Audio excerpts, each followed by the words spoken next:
Bak burada geliyor ya.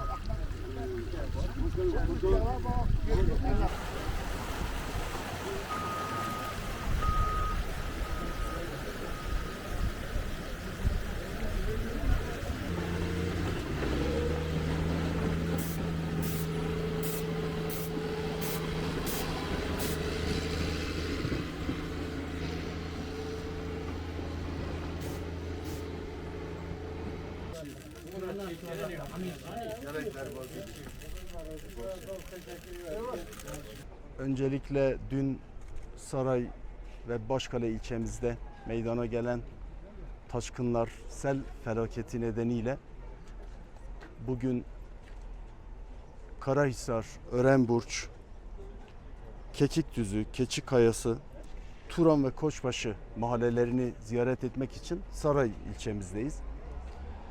Şu anda Karahisar mahallemizdeyiz, köyümüzdeyiz. Öncelikle hem Saray'da hem Başkale, Terazın, Yurttepe mahallelerimizde selden etkilenen, taşkından etkilenen bütün yurttaşlarımıza geçmiş olsun dileklerimizi iletiyoruz.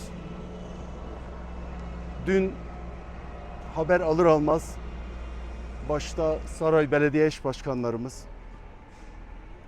buradaki şantiye şeflerimiz ve Büyükşehir Belediye'mizin genel sekreteri, genel sekreter yardımcısı ve ilgili daire başkanlarını hemen bölgeye yönlendirdik. Sel taşkınlarında can kaybının olmaması sevindiricidir. Biliyorsunuz biz hep söyledik, biz afetleri engelleyemeyiz. Fakat afetlerin yıkıcı etkilerini azaltabiliriz tedbir alarak. Burada da özellikle Karahisar mahallemizde köyün tam ortasından geçen derenin ve bu dereyi besleyen diğer vadilerden akan suların